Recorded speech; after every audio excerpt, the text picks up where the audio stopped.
Films are made up of sequences. Sequences are made up of scenes.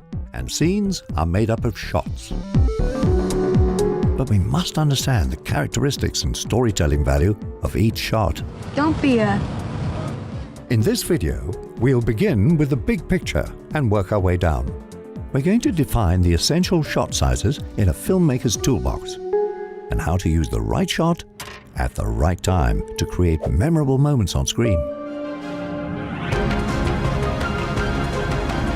This is episode 1 of The Shot List. Shot size. Shot choices help establish the rhythm, tone, and meaning of a scene. Knowing which shot will be the most aesthetically and dramatically valuable for a given scene should be the highest priority for both a director and a DP. In this video, we'll be examining essential shot sizes. As we go, we'll populate a shot list in Studio Binder as a sort of cheat sheet the next time you need to create one. Now, let's get to the shots. The most common visual element to open a scene or even an entire film is the establishing shot.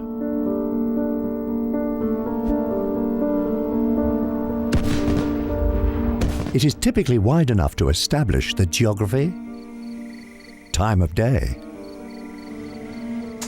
show the scale of subjects in relation to their environment, and is often used to transition between scenes. With genres like science fiction, where entirely new worlds need to be introduced, the establishing shot is crucial. Blade Runner 2049 opens with a series of establishing shots. We get the first impressions of near-future Earth with industrial and futuristic farms outside the city. So remember, an establishing shot is a crucial introductory component of any scene. It can mark a transition to a new location, or introduce crucial details about the location or world. The establishing shot is often followed up with a master shot, or simply the master.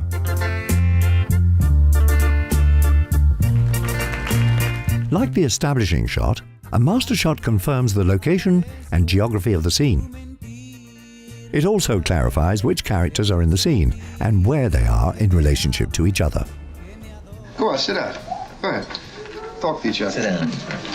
Hey, Mr. Einstein. Here we see a master from The Godfather Part 2 framing the Corleone family around a dinner table. Hey, Sally, get in here. The majority of this scene is played in the master to emphasize the family's close-knit relationship. Your country ain't your blood, you remember that. I don't feel that way. Until Michael drops some devastating news. Well, if you don't feel like that, why don't you just quit college and go to join the army? I did. I enlisted in the Marines. Mikey, why didn't you come to us? What do you mean? I mean, Pop had to pull a lot of strings to get your deferment. I didn't ask for it. I didn't ask for the deferment. I didn't want it. What's wrong? Come on, knock it off. Come on. But it also helps make Michael split from the family visual from this to this. Stupid. And we feel the emptiness around him that much more. Remember, the master captures the scene playing out in its entirety, providing the editor with something to cut out to, if necessary. Moving on. Wide shot, WS. Let me tell you about my boat.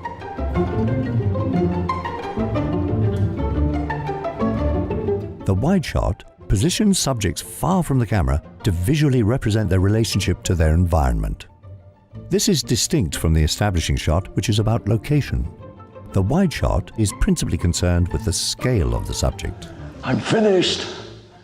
It can be used when you need to make subjects appear lost, lonely, or overwhelmed, or comment on a subject's relationship to their environment.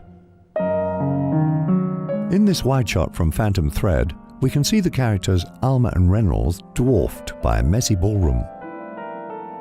Paul Thomas Anderson could have ended the scene with close-ups to capture their characters' emotions.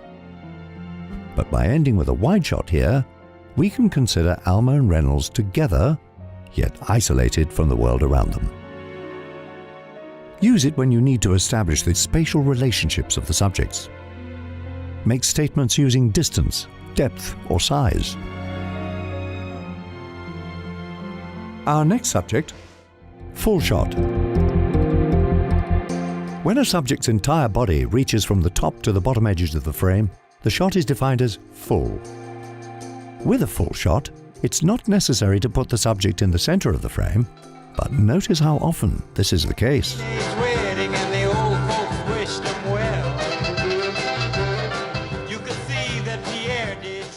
This example is effective because it is tight enough to tell a story with the character's face, but wide enough to further the story by observing her entire body, posture, and wardrobe. So remember, a full is composed head to toe, and you can use them when you need to make statements about a subject's physicality and present a character in all their glory. Moving on. Medium full shot, Cowboy. The medium full shot is arranged from the top of the subject's head to just below their waist. It is sometimes referred to as a cowboy shot based on the height of gun holsters. Here we can see complementary angles from The Favorite, composed in medium fulls. The cowboy angle on the character Lady Sarah is particularly strong and confrontational. This isn't a western and features no holsters, but it's hard not to think of cowboys when firearms are deployed like this. Use it when you need to present a subject as confident, dangerous, or confrontational, especially when weapons might be drawn. Moving on. Medium shot, MS. Perhaps the most popular shot size in all of cinema is the medium shot. But why? Because it's more of a neutral shot, neither dramatic like a close-up or distancing like a wide shot. It captures the subject in a size similar to how we interact with people.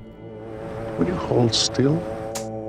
The typical composition of a medium shot starts above the waist but below the chest and ends just above the head. Shot sizes deployed in animated films function under the same compositional rules. Oh! Hello. Let's look at an example to better illustrate this. In this scene from Coco, Miguel watches a film starring his idol. The medium shot composition accommodates quite a bit. The props from Miguel's shrine, the detail on the TV screen, and Miguel's reactions to it. It's an intimate moment as we observe Miguel's joy, along with the objects of his affection in a single frame. Follow my heart. You know that feeling? Like this? So remember, the typical composition of a medium shot starts above the waist, but below the chest, and ends just above the head. Use it when you need to dig into a subject's eyes without losing their physicality or environment, or utilize a true middle ground approach that is neither jarring nor especially dramatic. Our next subject, medium close-up shot, MCU. When a shot frames a subject from mid-chest to just above their head, it is referred to as a medium close-up. Medium close-ups are about reducing distraction and prioritizing story and character details. Why don't you start right now and get the fuck out of here? Use it when you need to get intimate with a subject without losing their physicality. Perhaps I treated you too harshly. Here, the villainous Thanos snaps his fingers during the climactic moments of Avengers Endgame. With this shot size, we have room for the Infinity Gauntlet, and Thanos' look of cruel satisfaction in thinking he has won. But when he fails, this medium close-up is designed to also capture his reaction.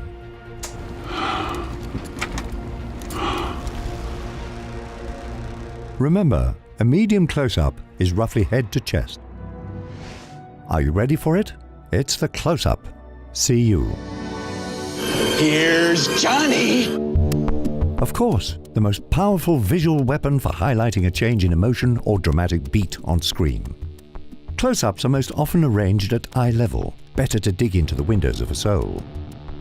In this shot size, we have a front row seat for a character's thoughts and feelings. Who is it? Will you help me? Yes, anything. The close-up is about empathy and illustrates how dramatically effective it can be in a time of decision or anxiety. Our final category: Extreme Close-Up Shot, ECU. An extreme close-up, or ECU, frames a subject to isolate a specific area. This could be lips, ears, or nose, but the eyes are typically the focus. Like here in Kill Bill Volume 1. As the bride is swarmed by the crazy 88, we cut back and forth between their entry points and her frantic eyes.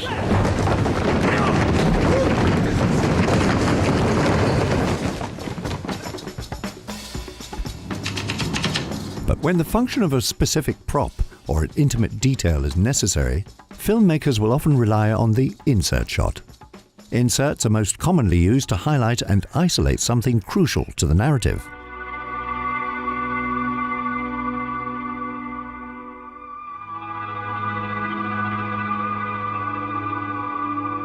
So remember, an extreme close-up or an insert shot is one of the greatest tools for emphasis.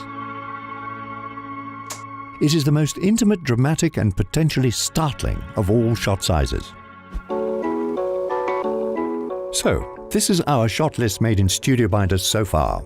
It has all of the most common shot sizes you can reference the next time you need to create a shot list. You can find a link to the full shot list in the description.